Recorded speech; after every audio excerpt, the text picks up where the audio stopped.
नमस्कार फ्रेंड्स, मैं रविंद्र कुमार महतो एक बार फिर अपने YouTube चैनल आरकेटीसी धनबाद पर आप लोगों का स्वागत करता हूं। हम लोग डीसी मशीन डिस्कस कर रहे थे और इस सीरीज में आज हम लोग पार्ट 7 लेकर के आए हैं और पार्ट 7 में हम लोग कंस्ट्रक्शन के अंतर्गत बेयरिंग्स डिस्कस करेंगे। तो चलिए वीडियो को आगे बढ़ाते हैं।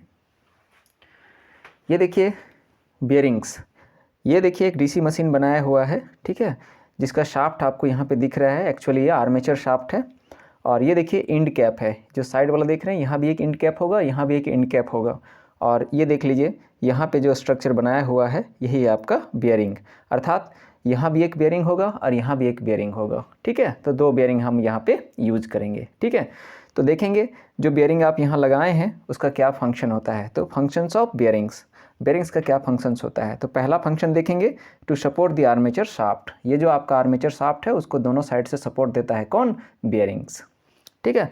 दूसरा फंक्शन क्या है, to reduce shaft friction losses. ये जो बेयरिंग्स है, ठीक है, उस पर क्या होता है, शाफ्ट फ्रिक्शन लॉसेस जो है आपका कम होता है और इसलिए क्या होता है कि ये जो आर्मेचर है वो फ्रीली रोटेट करता है, ठीक है। तो ये दो फंक्शंस हो गया बेयरिंग्स का, to support the armature shaft और to reduce the shaft friction, ठीक है। ये दो फंक्शन हो गया जिसके लिए हम लोग बेयरिंग्स का उपयोग करते हैं, ठीक है। अब देखिए हम लोग टाइप्स ऑफ बेयरिंग्स देखेंगे। तो बेयरिंग्स का टाइप्स जो मशीन में यूज़ करते हैं वो तीन टाइप हम लोग यहाँ पे देखेंगे, ball point bearings, roller bearings और बुश बेयरिंग्स। ये तीन टाइप का बेयरिंग्स जो है हम लोग मशीन में यूज़ करते हैं, जिसको हम लोग डिस्कस करेंगे। तो हम लोग सबसे पहले देख लेते हैं बॉल पॉइंट बेयरिंग्स, ठीक है। ये देखिए बॉल पॉइंट बेयरिंग्स जो है यहाँ पे बनाया हुआ है। ये देखिए ये जो बाहर का देख रहे हैं आप, बाहर का जो ये केसिंग देख रहे हैं उसको हम लोग आउटर केसिंग कहते हैं और भीतर का जो केसिंग है उसको इनर केसिंग कहते हैं। और आउटर केसिंग और इनर केसिंग के बीच में ये देखिए स्टील बॉल्स है जो लुब्रिकेटेड किया हुआ रहता है, ठीक है। और ये बीच वाला स्पेस जो है उस पर शाफ्ट आपका लगेगा, ठीक है। और यहाँ पर जो है ये जो यहाँ पे आप देख रहे हैं यहाँ इंड कैप का पोर्शन जो है यहाँ के आगे जो है चालू होता है, ठीक है। अब देखिएगा कभी कभी क्या होता है कि ये जो स्टील बॉल्स है उस पर इस तरह का फास्टनर लगाया हुआ रहता है ताकि ये जो स्टील बॉल्स है वो बाहर नहीं निकले, ठीक है।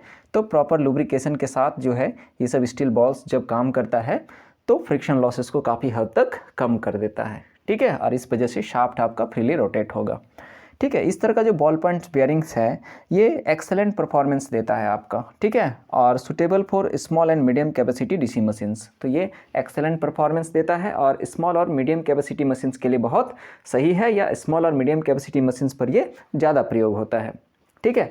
और सबसे ज़्यादा यूज होने वाला बेयरिंग सही है, वाइडली यूज इन प्रैक्टिस, ठीक है। अब दूसरा जो है हम लोग बेयरिंग देखेंगे, रोलर बेयरिंग देखेंगे। ये देखिए यहाँ पे रोलर बेयरिंग बनाया हुआ है, ठीक है। इसमें क्या ये बॉल पॉइंट बेयरिंग जैसा ही है, बस इसमें क्या करना है, जो बॉल्स है उसके जगह पर इस तरह का स्टील रोलर यूज़ होगा, ठीक है। तो ये देखिए आउटर केसिंग और देखिए ये इनर केसिंग, उसके बीच में स्टील रोलर्स है। ये सब रोलर्स भी जो है लुब्रिकेटेड किया हुआ रहता है और देखिए लुब्रिकेशन की वजह से यहाँ भी जो है आपको क्या है, फ्रिक्शन लॉसेस काफ़ी कम मिलेगा। और ये देखिए शाफ्ट का जगह है, तो इस तरह से यहाँ पर जो है प्रॉपर लुब्रिकेशन की वजह से रोलर जो है काफ़ी कम फ्रिक्शन लॉसेस ऑफर करता है, जिस वजह से शाफ्ट जो है आपका फ्रीली यहाँ पे रोटेट करेगा, ठीक है। तो चूंकि यहाँ पे स्टील रोलर यूज़ कर रहे हैं इसलिए इस तरह के बेयरिंग्स का एक्सेल लेंथ आपको ज़्यादा मिलेगा, तो मोर एक्सेल लेंथ आपको यहाँ पे मिलेगा।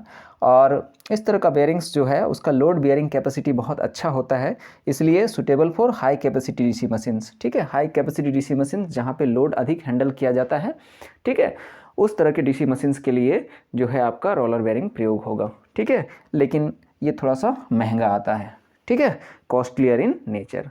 अब हम लोग तीसरा बेयरिंग्स देखेंगे, वो है बुश बेयरिंग, ठीक है। ये देखिए मैंने बुश बेयरिंग का पोजीशन दिखाया हुआ है। इसमें क्या होता है, ना तो रोलर होता है ना तो, ठीक है, बॉल होता है, ठीक है।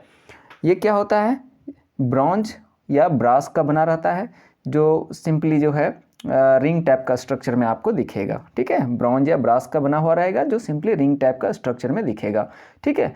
और यहाँ जो शाफ्ट होगा वो पॉलिश्ड शाफ्ट होता है, ठीक है, पॉलिश्ड शाफ्ट होता है। अभी आप देखेंगे ब्रॉन्ज और जो ब्रास है उसका यहाँ जो बुरादा अगर निकलेगा तो वो बुरादा भी बहुत अच्छा फिसलन देता है, यानी उसका जो बुरादा होगा ब्रास या ब्रॉन्ज का वो भी बहुत अच्छा लुब्रिकेंट जो है होता है, और इस तरह से हमारा जो है शाफ्ट फ्रिक्शन भी यहाँ पे कम हो जाएगा, ठीक है। दूसरा है कि फ्रिक्शन कम करने के लिए यहाँ पॉलिश शाफ्ट का भी जो है हम लोग प्रयोग करते हैं। तो इस तरह का जो आपका बेयरिंग्स है, यानी बुश बेयरिंग्स जो है वो used in very small DC Motors, जो छोटा छोटा डीसी मोटर्स होता है, ठीक है, बहुत कम कैपेसिटी का, वहाँ आपको इस तरह का बेयरिंग्स जो है देखने को मिलेगा, ठीक है। लेकिन इसका अच्छा परफॉर्मेंस के लिए यहाँ पे हल्का सा लुब्रिकेशन भी आप कर सकते हैं। तो इस तरह से जो है हम लोगों ने तीनों बेयरिंग्स जो है यहाँ पे डिस्कस कर लिया, ठीक है। अब हम लोग देख लेते हैं मशीन्स पर जो है एक कूलिंग फ़ैन भी यूज होता है, उसको भी हम लोग यहाँ पे देख लेते हैं, ठीक है। तो देखिए यहाँ पे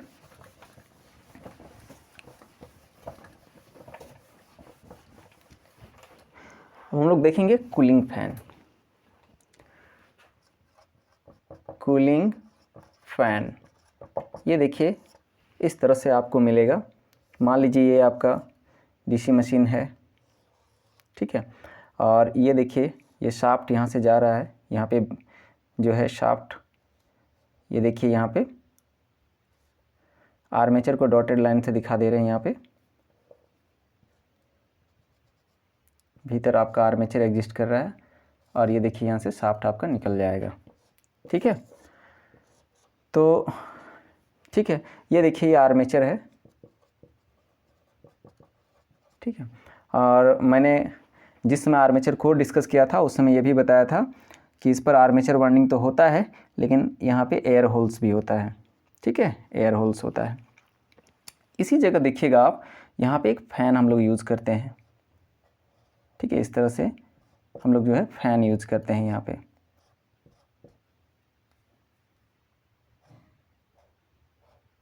एक फ़ैन जो है आपको इस साइड में आपको इस तरह से मिलता है, यही है आपका कूलिंग फ़ैन, कूलिंग फ़ैन है, ठीक है, इस तरह से रहता है। तो जब ये मशीन ऑपरेशन में रहेगा, यानी जिस समय ये आर्मेचर रोटेट करेगा उस समय क्या होगा, ये फ़ैन जो है यहाँ पे घूमता है, ठीक है, और ये अगर फ़ैन घूमेगा तो यहाँ पे इस तरह से एक्सियल एयर फ्लो करवाता है, ठीक है। तो एक्सियल एयर फ्लो करवाएगा तो क्या होगा, एयर ऊपर तरफ से भी जाएगा और एयर होल्स के थ्रू भी जो है एयर आपका फ्लो करेगा, और एयर क्या करेगा, यहाँ पे जो आर्मेचर का हीट होता है उसको एब्जॉर्ब कर लेगा, ठीक है, और हवा जो है हीट एब्जॉर्प्शन के बाद हवा गर्म हो जाएगा और गर्म हवा बाहर यहाँ से निकल जाता है।